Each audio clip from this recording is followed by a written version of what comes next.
federal life sentence of Larry Hoover has officially been commuted.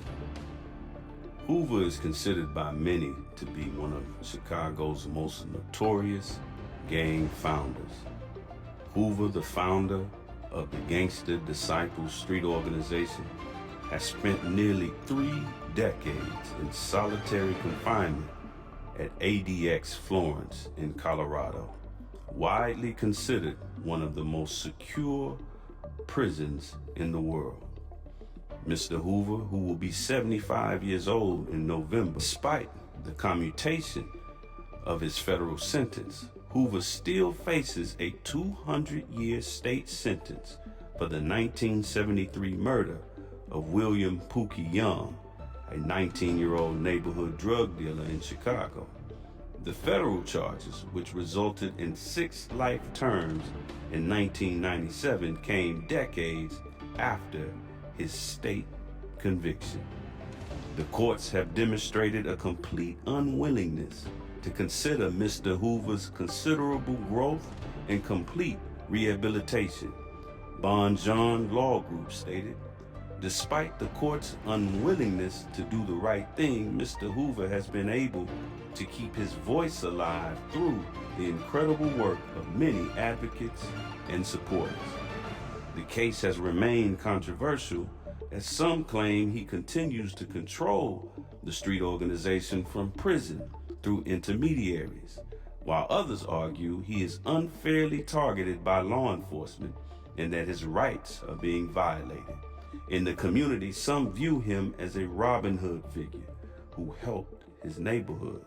However, the truth is, since his federal conviction, the only decision he's made regarding the Gangster Disciples is to change the name and focus of the street organization, known by the initials GD, from Gangster Disciples to Growth and Development. Now, America, of all nations, should be willing to free convicted felons for a second chance at life. The United States as we know it today is the product of over 100,000 British convicted felons who were banished and transported to the colonies that later became the United States of America. In fact, in the year 1718, the Transportation Act of 1718, authorized by Great Britain, used private companies to transport convicts to the American colonies from Britain. Many of those convicts were Irish, and they came over here and started as plantation overseers and later entrepreneurs, and some even gangsters and bootleggers, whose descendants, by the way, hundreds of years later, would even become politicians and even presidents. For those that are still unable to find compassion or forgiveness for men like Larry Hoover, let the record show that there has not been one charge or conviction on record for the greatest crimes ever committed on United States soil, such as the transatlantic chattel slavery of Africans and the massacre of countless Native Americans and immoral theft of their land and culture. And speaking of slavery, the fact that some black people are celebrating this commutation and inviting the current president to the ridiculous proverbial cookout just proves that we have learned nothing over the past 400 years about the nature of our enemy. While NationTownTV News is happy that this commutation brings our brother a few steps closer to freedom, let's not forget that this is the same game that Abraham Lincoln played on us during the Civil War.